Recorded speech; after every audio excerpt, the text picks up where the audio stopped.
Hey, fellas! Welcome to Southwest Titans Fantasy Football League Week 14 recap. Sorry, I don't have anything rehearsed today except for Stud of the Week. Last place, Paduke fans, who was taking on first place, locked in, FAFO. Paduke fans gets his second win of the season last week of the regular season. 152 to 127. You know, Purdue fans, you made my week because now I don't feel so bad that I was the only one that lost to you all season. You know, you can knock off number one, you can knock off number two, but you couldn't beat anyone else all season. But at least you knocked off FAFO in addition to myself from earlier. So, congrats on your win. Again, it had no bearing on FAFO. He was locked in at number one no matter what, getting the first round bye. But it made me feel a little bit better that you also knocked off FAFO. And, it also, too, the top six did not change. Everyone that needed a win to get in, they won, including the runner-up stud of the week. Hey, fellas, who beat just the two of us? Tua, again, he was always a good scorer this season. Had some bad matchups, bad luck. I thought he had a legitimate shot this week because if he won and Mighty Coondogs lost, he would have been in the playoffs and someone that I would not have wanted to play in the playoffs. But, Mighty Coondogs ended up losing, but Tua did too. So, hey, fellas, hangs on, gets a nice win, 144 to 100, holds his position at number 6, and makes the playoffs. And then, again, I'm going to be short and sweet tonight. I'm sorry.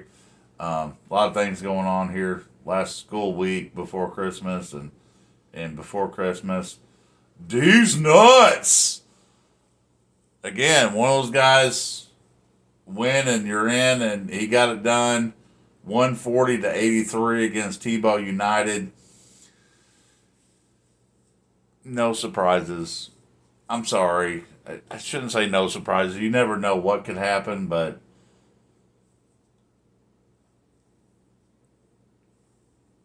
he was playing Tebow United. No offense, Tebow. No offense. And so that's our first three matchups. Um, I just I know Thanksgiving's over.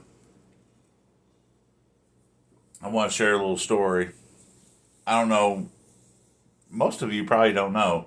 Just the two of us is his name's Corey. He works with me, and then we got another guy named Mark that we work with, and I was able to have lunch with them today, and very grateful to do that because we're all fun guys and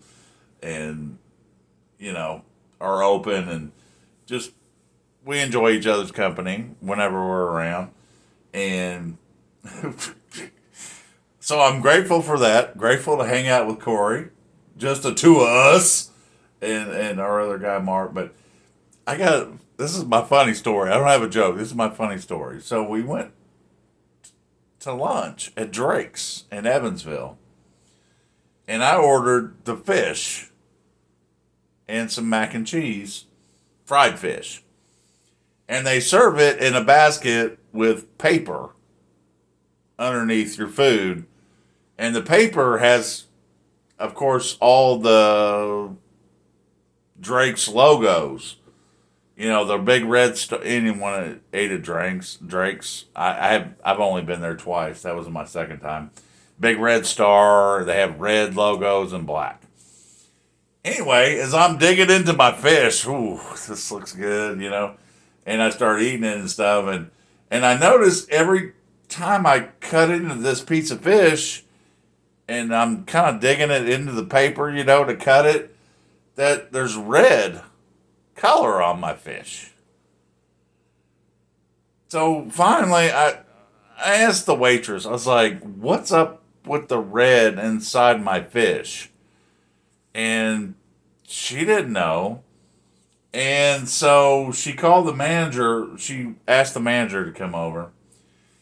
And the manager explains, yeah, there's a problem sometimes with our fish and the paper that it's served on, the colors run into the food. He didn't say that exactly, but he immediately acknowledged that the red is from the red color of the paper that the fish is sitting on. Okay.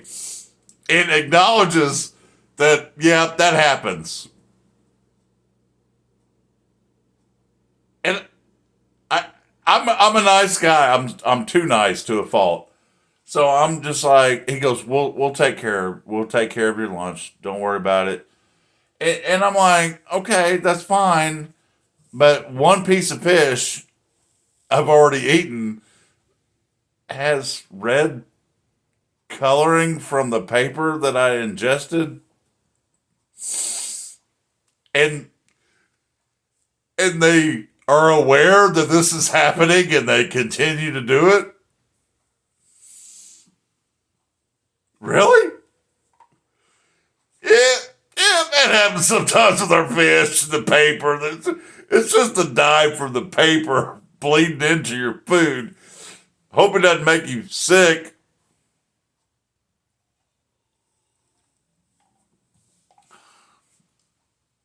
True story. Unbelievable. Unbelievable. Corey, I hope you're watching this because you were a witness. We were all, Corey and Mark were both like, what? You knew about this and you just keep doing it? Maybe I'll get really sick and I can sue and be a millionaire and then I won't have to work anymore. And then all I'll have to do is make fancy football videos. All right. Sorry. All right. So we covered Purdue Fins over FAFO. Hey, fellas, over Tua. We covered these nuts. Oh, man. Then we go again. It was number 2 Rides Rabbits versus number 3 the Cowpokes. It was gonna be tight. Ended up tight for the second time this season when we faced off. Neither one of us did great. But Rides Rabbits gets the sweep of the Cowpokes commissioner. Sweep, sweep, sweep, sweep. I'm just joking.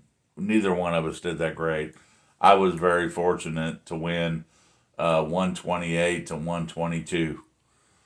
And again, our first matchup was close to and low scoring. And if Cowpokes wins his first matchup, I don't want to play him a third time. I definitely don't because I have a feeling he would just go off, score like 190 on me. So anyway, I did get the win. I did stay in second. I did get a first round bye. So sorry, buddy. Again, none of our matchups so far this season have been awesome on either one of our ends, but I did get just enough from Saquon Barkley to get the job done. IH Braves. Honestly, this was closer than what I thought it would be. He was playing Ozark Mountain Daredevils. IH Braves gets a win 125 to 105. Again, IH Braves was another team winning in, and he got the job done. So, congrats to IH Braves. You deserve it. You've had good scoring all season, most of the season, and some bad luck on your matchups. So, I don't want to play you in the playoffs. Good thing you're in FAFO's bracket. So that's all I can say about that. And then finally, Mighty Coon Dogs needed a win to get in. He came up short against Marino's Mafia. Mafia gets the win 115.5 to 98.6. Not going to go through all the details, but yeah, Mighty Coon Dogs needed a win and needed some help. Basically, needed Hey Fellas to lose, but just came up short. Just came up short in the end of the season for the playoffs. So, anyway, guys, we're going to the playoffs this weekend. It'll probably be Friday night or Saturday before I get the preview video out. And I'll probably just cover the main playoffs. So, anyway, I know everyone's getting ready for Christmas. Hope it's. We'll have time. We'll have another video or two before Christmas. But I hope everyone's enjoying getting ready for Christmas and enjoying this time of the year and your family. So, thanks, guys. Have a good night. My clicker. What's wrong with my clicker?